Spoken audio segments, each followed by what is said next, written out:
হযরত ওমর ফারুক রাদিয়াল্লাহু তাআলা আনহুর জামানায়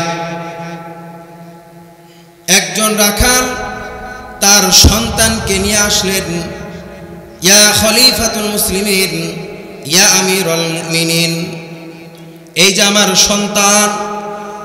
সন্তান আমার কথা মতো চলে না, আমাকে মানে না। খলিফাতুল মুসলিমিন হযরত ওমর ফারুক রাদিয়াল্লাহু তাআলা আনহু ওই ছোট সন্তানকে বলল, তোমার বাবা যে নালিশটা আমাকে দিয়েছে এই অভিযোগটা সত্য কিনা? সন্তানটা খলিফাতুল মুসলিমিন হযরত ওমর ফারুক রাদিয়াল্লাহু তাআলা আনহুর কথা উত্তর না দিয়ে তাকে উল্টা প্রশ্ন করে বসলেন, ইয়া খলিফাতুল মুসলিমিন, ইয়া আমিরুল মুমিনিন, বলেন তো পিতা মাতার জন্য সন্তানের শুধু করণীয় আছে নাকি সন্তানের জন্য পিতা মাতার কিছু করণীয় আছে? হযরত ওমর ফারুক রাদিয়াল্লাহু তাআলা আনহু বললেন, অবশ্যই পিতা মাতার জন্য যেমন সন্তানের করণীয় আছে, সন্তানের জন্য তেমন পিতা মাতারও করণীয় আছে। কেননা যদি পিতা মাতার জন্যই শুধু করণীয় হয়ে থাকে আর সন্তানের জন্য করণীয় না থাকে, তাহলে ইসলামটা কেমন যেন এক পাশে হয়ে গেল, ঠিক কিনা বলেন? এই জন্য বাবা, হাদিসের মধ্যে পাওয়া যায়, কিতাবের মধ্যে পাওয়া যায়, ইতিহাসের মধ্যে পাওয়া যায়, মা বাবার জন্য যেমন করণীয় আছে তার থেকে বেশি গুরুত্বপূর্ণ করণীয় হচ্ছে হলো ছেলে সন্তানের জন্য করণীয়। কেননা আপনি যদি আপনার ছেলে সন্তানকে ওই রকম যোগ্যবান ব্যক্তি বানাইতে পারেন, আপনার সন্তানও আপনাকে আপনার বুড়া কালে ফেলে দিবে না, ঠিক কিনা বলেন? হযরত ওমর ফারুক রাদিয়াল্লাহু তাআলা আনহু তিনটা উপদেশ দেন ওই রাখালকে। কয়টা উপদেশ দেন? তিনটা উপদেশ দেন যে সন্তানের জন্য তিনটা করণীয়, সন্তানের জন্য তিনটা করণীয়। প্রথমটি হচ্ছে হলো, তুমি তোমার সন্তানের জন্য ভালো একটা মায়ের ব্যবস্থা করতে হবে। কি ব্যবস্থা করতে হবে? ভালো মায়ের ব্যবস্থা করতে হবে। কারণ ভালো মায়ের পেটে ভালো ছেলে সন্তানই কি হয়, এটা দুনিয়ার অভিজ্ঞতায় বোঝা যায়। দুনিয়ার অভিজ্ঞতায় আমরা দেখেছি, অনেক ইতিহাসে আছে। এই জন্য আমার সন্তান একজন আদর্শবান সন্তান হবে, আমার জন্য কি করতে হবে? প্রথম, আমাকে ভালো একটি মা উপহার দিতে হবে, সন্তানকে ভালো একজন নেককার মা উপহার দিতে হবে। যদি ভালো মা হয় তাহলে অবশ্যই তার গর্ভে ভালো সন্তান জন্মগ্রহণ করবেন ইনশাআল্লাহ।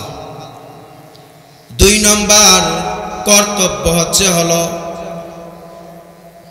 সন্তান যখন দুনিয়ায় ভূমিষ্ঠ হবে, সন্তানের সুন্দর একটা ইসলামিক অর্থবোধক নাম রাখতে হবে। সুন্দর একটা ইসলামিক অর্থবোধক নাম রাখতে হবে। হায় আফসোস, আমরা মুসলমান, আমাদের ছেলে সন্তানের নাম শুনলে মনে হয় না যে এটা মুসলমানের বাচ্চা, ঠিক কিনা বলেন? এই জন্য সুন্দর ইসলামিক অর্থবোধক নাম রাখতে হবে। কেননা এই নামের উপর একটা তাসির হয়, নামের উপর একটা প্রভাব পড়ে, শুধু দুনিয়াতে না আখিরাতেও এই নামের উসিলা করে অনেক আল্লাহ তাআলার বান্দা বান্দি নাজাত পেয়ে যাবে। সুবহানাল্লাহ। আল্লাহ পাক রব্বুল আলামিন কাল হাশরের ময়দানে যখন একজন আবু বকর সিদ্দিক রাদিয়াল্লাহু তাআলা আনহুকে ডাকবেন, আইনা ইয়া আবু বকর সিদ্দিক, সাথে হাজার হাজার আবু বকর সিদ্দিক দাঁড়ায়া যাবে। আল্লাহ পাক রব্বুল আলামিন যখন ডাক দিবেন, আয়না খাদিজাতুল কুবরা, সাথে সাথে হাজার হাজার লাখ লাখ কোটি কোটি খাদিজাতুল কুবরা দাঁড়িয়ে যাবে। কিন্তু আমার আল্লাহ পাক রব্বুল আলামিন তো এক আবু বকর সিদ্দিককে ডাক দিয়েছেন, এক খাদিজাতুল কুবরাকে ডাক দিয়েছেন। আল্লাহ পাক রব্বুল আলামিন আলিমুল গায়ব সব কিছু জানেন এবং দেখেন। তারপরও সকলকে জিজ্ঞাসা করা হবে, আমি তো একজন আবু বকর সিদ্দিককে ডাক দিয়েছি, তোমরা কারা? আমি তো একজন খাদিজাতুল কুবরাকে ডাক দিয়েছি, তোমরা কারা? তখন সকলে একত্রে জবাব দিবে, ইয়া আল্লাহ, দুনিয়ার মধ্যে আমাদের সকলের নাম আবু বকর সিদ্দিক ছিল, দুনিয়ার মধ্যে আমাদের সকলের নাম খাদিজাতুল কুবরা ছিল। আল্লাহ পাক রব্বুল আলামিন তখন মায়া করে দয়া করে বলবে, দুনিয়ায় অনেক হুকুম আহকাম দিয়েছিলাম, অনেক বিধিবিধান দিয়েছিলাম, ঠিক মতো বান্দা বান্দি তোরা পালন করস নাই, কিন্তু আজকে যখন ডাক দিয়েছি সাথে সাথে আমার ডাকে সাড়া দিয়েছস, যা এই সাড়া দেওয়ার কারণে আমি তোদের সকলকে মাফ করে দিলাম। মুহতারাম হাজরিন, এই জন্য আমাদের ছেলে সন্তানের নাম রাখতে হবে ইসলামিক অর্থবোধক নাম। একটি মজার বিষয় হলো আমার উস্তাদ মুফতি আজহারুল ইসলাম সাহেব, তিনি যখন আমাদেরকে পড়াইতেন তখন আমাদেরকে বিভিন্ন বিষয় ইসলামে আলোচনা করতেন এবং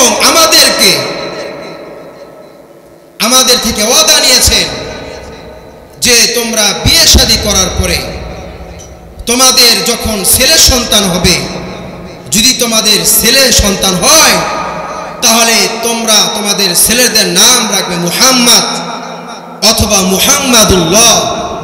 আলহামদুলিল্লাহ, আমার সন্তানের নাম আমি মুহাম্মাদুল্লাহ রেখেছি। এরকম আমার বন্ধু বান্ধব অনেকেই নাম রেখেছে। আমরা মুসলমান, আমরা ইসলামের সাথে মিল করে নাম রাখতে চাই না, আমরা সাহাবায়ে কেরামের সাথে মিল করে নাম রাখতে চাই না। আমরা বলি আবু বকর, ওমর, উসমান, এগুলো তো বুড়া নাম, নতুন নতুন নাম রাখতে হবে। মুহতারাম হাজরিন, আমাদের প্রত্যেকের প্রতিজ্ঞা করতে হবে, ওয়াদা করতে হবে, আমাদের ছেলে সন্তান জন্মগ্রহণ করার পরেই আমরা সুন্দর ইসলামিক অর্থবোধক নাম রাখবো ইনশাআল্লাহ।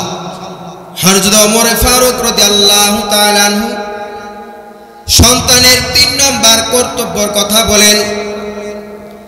সন্তান যখন বড় হবে, হাঁটা চলা করতে পারবে, কথা বলতে পারবে, তখন তুমি তোমার সন্তানকে দ্বীনি শিক্ষায় শিক্ষিত করবে।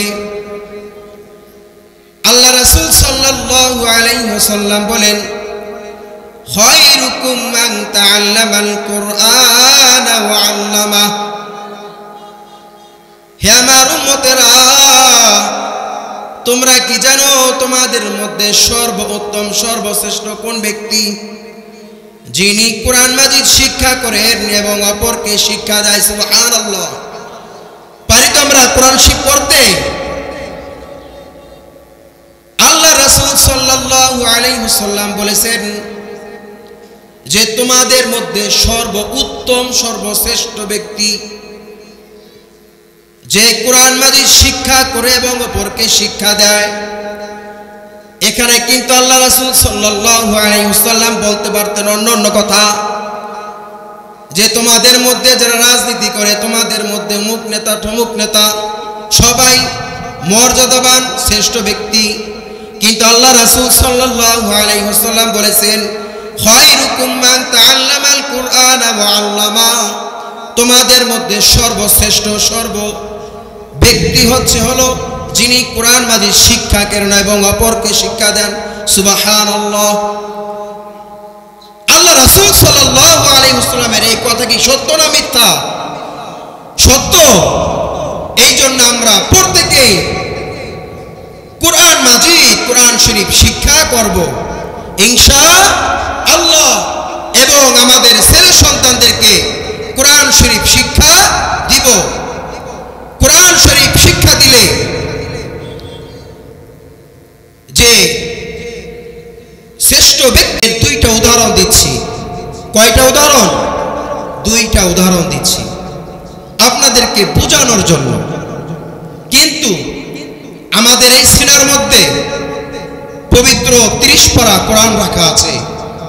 আলেমের সাথে অনেকেই বেয়াদবিমূলক কাজ করে, আলেমের সাথে অনেকে বেয়াদবিমূলক কাজ করে, ইমাম মুয়াজ্জিনের সাথে বেয়াদবিমূলক কাজ করে। কাজ করার অর্থ হলো যে সে তো 6000 টাকার বেতন পায়, সে তো 8000 টাকার বেতন পায়। বেতন নিয়ে কথা নয়। আমার রাহমাতুল লিল আলামিন বলেছেন, খায়রুকুম মান তাআল্লামাল কুরআনা ওয়া আল্লামা। রাসূলের কথাই সত্য, রাসূলের কথাই সত্য, মানে ঠিক কিনা বলেন? মুহতারাম হাজিরিন, আমাদের ছেলে সন্তান যখন পবিত্র কালামুল্লাহ পড়ে তখন একটা রেহালের দরকার হয়, ঠিক কিনা বলেন? রেহালটা কি স্বর্ণ রূপা এগুলো দিয়ে হয়? কি দিয়ে হয়? কাঠ অথবা একেবারে কম দামি প্লাস্টিক কাঠ। সেটা কি ভালো কাঠ? একেবারে গুনে খাওয়া কম দামি কাঠ দিয়ে একটা রেহাল বানানো হয়। মুহতারাম হাজিরিন, ওই রেহালটার উপর কোরআন শরীফ পড়ার পরে যখন ওই রেহালটা অনিচ্ছায় মাটিতে পড়ে যায়, সাথে সাথে মুসলমানের বাচ্চারা, আমাদের ছেলে সন্তান রেহালটা নিয়ে চুমু খাইতে থাকে। সুবহানাল্লাহ। এই রেহালের মর্যাদা আছে। রেহালের মর্যাদা হয়েছে কেন? কোরআনের সাথে শামিল হওয়ার কারণে, ঠিক কিনা বলেন? মুহতারাম হাজিরিন, ঠিক তেমনি ভাবে পবিত্র কালামুল্লাহকে ঢাকার জন্য ছোট একটি টুকরা কাপড় দিয়ে গিলাফ বানানো হয়। মুহতারাম হাজিরিন, 600 টাকা, 700 টাকা, 1000 টাকা গজ কাপড়। সূর্যনগর বাজার যাবেন, দর্জির দোকানে আশেপাশে অনেক এক হাত আধ হাত পরে আছে, কিন্তু তাদের কাছে আমাদের কাছে কোনো দাম আছে? কোনো দাম নাই। তবে হ্যাঁ, ওই একটা কাপড় দিয়ে যদি পবিত্র কালামুল্লাহ একটি গিলাফ বানানো হয়, আর ওই গিলাফটা যদি পড়ে যায় মাটিতে, সাথে সাথে আমরা চুমু খাইতে থাকি। সুবহানাল্লাহ। মুহতারাম হাজিরিন,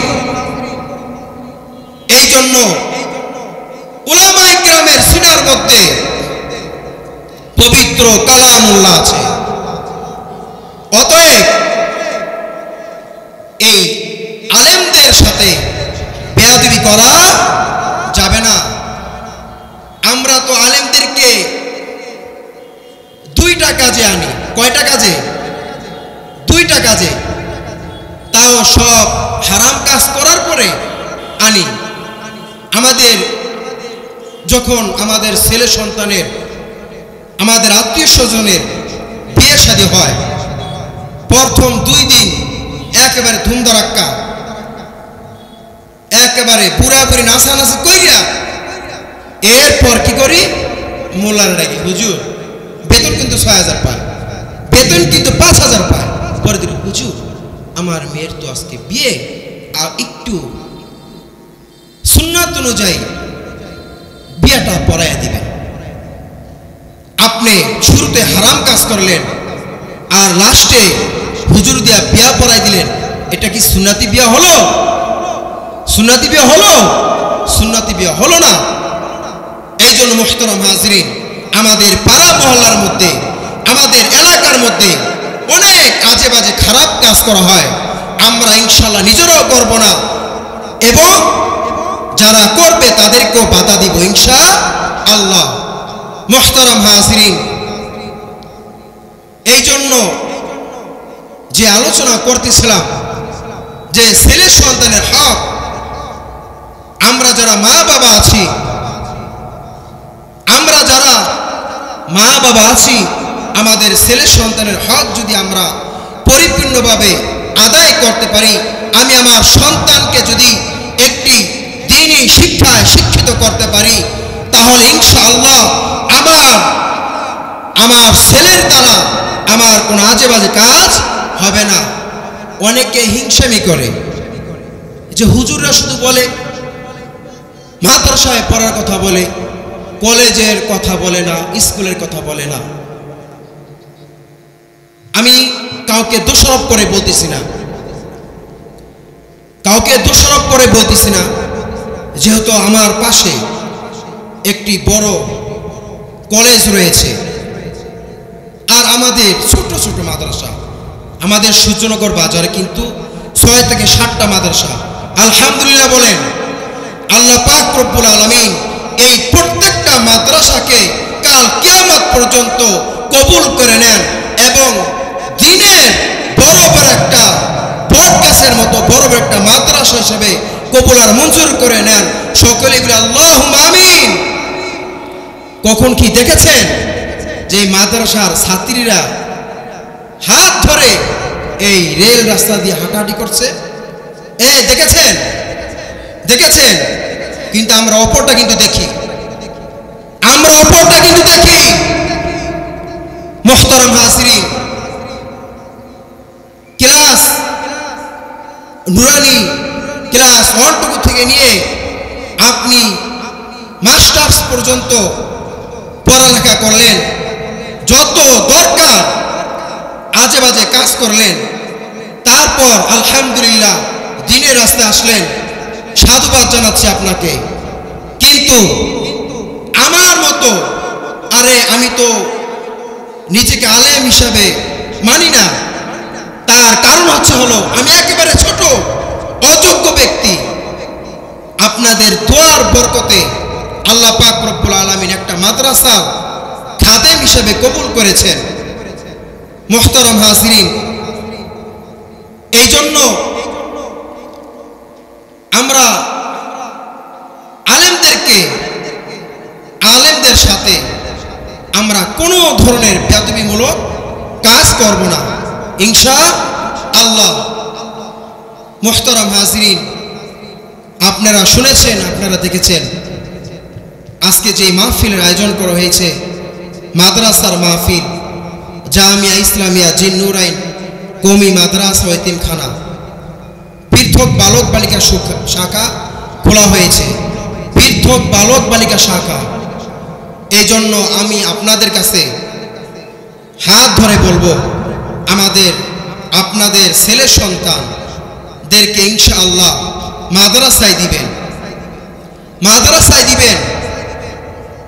আমি যদি আমার সন্তানকে শুরুতে কি করতে পারি, আমার সন্তানকে একটু দ্বীনি শিক্ষা ঢুকাই দিতে পারি, তারপর আমার সন্তান পাইলট হোক, বড় কর্নেল হোক, এমপি মন্ত্রী হোক, সমস্যা নাই। কিন্তু শুরু থেকে যদি হাট্টি মাটিম টিম, তারা মাঠে পারে ডিম, তাদের খাড়া দুটি শিং, এগুলো কি সত্য?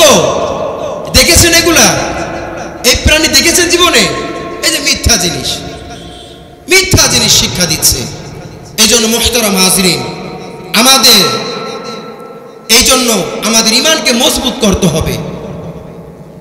মুহতারাম হাজিরিন, আমাদের মুসলমানদের ছেলে সন্তান পাইলট হবে, সেনাবাহিনী হবে, এমপি মন্ত্রী হবে, রাষ্ট্রপ্রধান হবে, এটা আমাদের গর্বের বিষয়, ঠিক কিনা বলেন?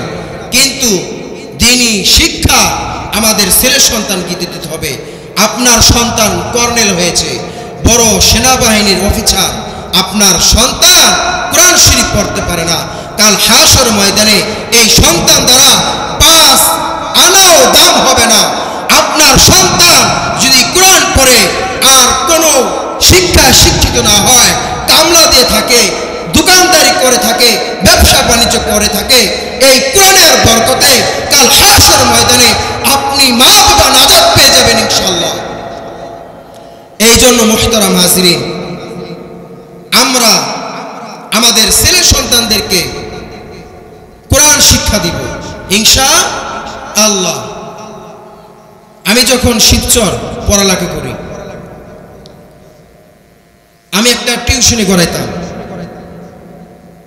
ওর মা বাবা অল ফ্যামিলি ইসে থাকতো, ইটালি। কিন্তু ওই ছেলেটার বয়স যখন 12-13 বছর হয় তখন দেশে আসে, কিন্তু সে একটা খ্রিস্টান রাষ্ট্রে থাকার কারণে আমি যখন তাকে কোরআন শরীফ পড়াইতাম, আমপারা পড়াইতাম, তখন আমাকে শিরকি কিছু কথাবার্তা বলতো, যেমন যে খালেক তো এক আল্লাহ, তাহলে আল্লাহর খালেককে, আল্লাহকে সৃষ্টি করলো কে? এটা কি কোনো মুসলমান প্রশ্ন করতে পারে? কোনো মুসলমান প্রশ্ন করতে পারে না। এটার মূল হলো তার যখন পূজার বয়সটা ছিল তখন সে খ্রিস্টান রাষ্ট্রে ছিল, খ্রিস্টানদের কালচার পেয়ে সে তাদের মতো হয়ে গেছে। এই জন্য মুহতারাম হাজিরিন, আমি আপনাদের কাছে হাত জোর করে বলতেছি, আপনাদের আদরের ছেলে সন্তানদেরকে ইনশাআল্লাহ কোরআন শরীফ শিক্ষা দিবেন, দ্বীনি শিক্ষায় শিক্ষিত করবেন। আপনার আদরের মেয়েগুলোকে পর্দার মধ্যে রাখবেন, মহিলা মাদ্রাসায় পড়াবেন। আপনারা মনে করতে পারেন যে হুজুর আপনার মাদ্রাসায় দিতে হবে, যে না, আপনি যেই মাদ্রাসা পছন্দ হয়, যেই মাদ্রাসায় পড়ালেখা ভালো হয়, ওই মাদ্রাসাটাই দেন আপনার ছেলে সন্তানকে আদর্শবান ছেলে সন্তান গড়ার জন্য। কিন্তু আমি আপনাদের কাছে একটা কথা রাখতেছি, ইনশাআল্লাহ আপনারা আমার এই মাদ্রাসায় যদি ছেলে সন্তানদেরকে দেন, ইনশাআল্লাহ আপনার ছেলে সন্তানকে আদর্শবান গড়ে তোলার দায়িত্ব হলো আমাদের। এই মাদ্রাসা আপনাদের সকলের, এই মাহফিল আজকে যে আয়োজন করা হয়েছে, এই মাহফিল কিন্তু আমার না, এই মাহফিল যারা বসে আছেন তাদের প্রত্যেকের সাহায্যে আজকে মাহফিল হয়েছে, প্রত্যেকের সাহায্যে আজকে এই মাদ্রাসা আমি দিতে পেরেছি। এই জন্য ইনশাআল্লাহ আপনাদের ছেলে সন্তান ইনশাআল্লাহ আমার এই মাদ্রাসায় দিবেন, এবং বিশেষ করে আমার জন্য দোয়া করবেন যাতে করে এই মাদ্রাসাটাকে সুন্দরভাবে, সুষ্ঠুভাবে, সুন্দর পরিচালনা করতে পারি নেক দোয়ার মাধ্যমে। এই জন্য আমি আপনাদের নিকট দোয়া চাচ্ছি। আসসালামু আলাইকুম ওয়া রাহমাতুল্লাহ।